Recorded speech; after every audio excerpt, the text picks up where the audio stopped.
Twelfth class की हिंदी में जो काव्य खंड है उसका जो सेकेंड कविता है, द्वितीय कविता है, उसमें पद है और उसके लेखक हैं सूरदास जी। उनके बारे में पढ़ेंगे। सूरदास जी की जो भाषा है वह ब्रज भाषा और सूरदास मध्यकाल के शगुन धारा के कृष्ण भक्ति शाखा के प्रमुख कवि हैं।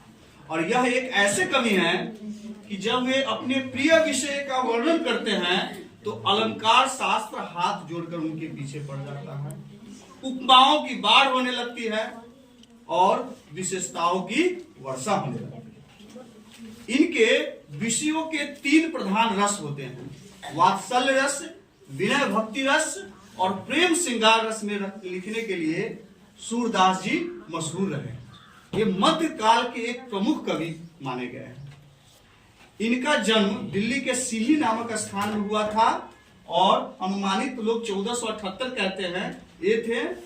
लेकिन इनके जो दीक्षा गुरु हुए, उनके दीक्षा गुरु का नाम महाप्रभु वल्लभाचार्य थे, जो शुद्ध अद्वैतवाद और पुष्टि मार्ग के जनक थे। जब वे उनके पास गए तो कहे कि काहे गिज्ञात हो सूर, कछु भगवत रचना करो, ब्रज भाषा में उन्होंने कहे। तो उन्होंने क्या की, सुरसागर की रचना किया और उसकी रचना उन्होंने श्रीमद् भागवत पुराण के 12 स्कंधों के अनुसार किया। इसमें जैसे 12 स्कंध है वैसे ही उन्होंने 12 स्कंधों में किया।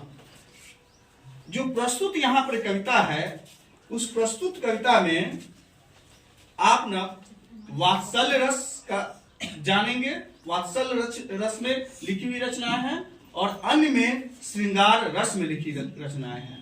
पहले पद में बाल कृष्ण सोए हुए हैं, दुलार लाड़ प्यार से दासिया सहित माता उन्हें जगा रही है, उसका उन्होंने वर्णन किया है। और ऐसा वर्णन उन्होंने किया है अलंकार से उसमें डुबोकर कि लग रहा है कि वहां पर सूरदास जी खड़े थे और उस सारी घटनाओं को देखकर उसका वर्णन किया है। ये इनकी रचनाओं की सबसे बड़ी विशेषता है।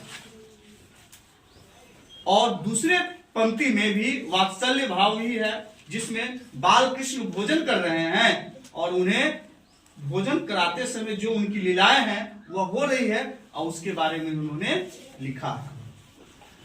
इसमें वे कहते हैं कि जागिए ब्रजराज कुमार कमल कुसुम फूले, कुमुद वृंद संकुचित भय भृंगलता भूले, कि हे ब्रजराज कुमार श्री कृष्ण आप जागिए। अब इस जागने को कैसे दिखाया गया है और जगना क्यों है, इस चीज को दिखाने के लिए इन्होंने क्या अलंकार दिए हैं, क्या उपमाएं दी है, यही इनकी सबसे बड़ी विशेषता है। तो उपमा में उन्होंने दिया है कि कमल कुसुम फूले, कि कमल फूल जो है खिल रहा है। तो प्रभात के समय, सुबह के ही समय कमल फूल खिल रहा है। तो कमल खिल रहा है तो संकुचित कौन हो रहा है, तो कुमुदनी फूल। जब सुबह होती है तो कुमुदनी फूल जो होता है उसकी पंखुड़ियां संकुचित हो जाता है, मुरझाता है और उसी में भंवरे कैद हो जाता है। इन दोनों बातों से उन्होंने दिखा दिया है कि आप उठिए। देखिए इसमें उपमा अलंकार, जैसे आप फिल्म देखते हैं तो फिल्म में सुबह का दृश्य कैसे दिखाया जाता है, तो समुद्र है, समुद्र के आगे ना वो सूर्योदय हो रहा होता है, पंछियां चहचहा रही होती है कि ना, या और उसमें और सूर्यास्त का सीन, सूर्य समुद्र के नीचे ही सूर्य का लाल गोला डूब रहा होता है, ऐसे दिखाते हैं कि ना। तो वहां पर भी उपमा अलंकार है। वैसे ही कवि ने उस जमाने में शब्दों का जो अलंकार और उपमा की वर्षा की है अपनी रचनाओं में, वह इनका दर्शन इसमें मिलता है। उसके बाद वे कहते हैं तमचुर खगरोर सुनहु बोलत बनराई, और मृगा जो है बांक दे रहा है और पंछिया जो है वन पक्षिया है वह बोल रहे हैं, उनकी आवाजें आ रही है।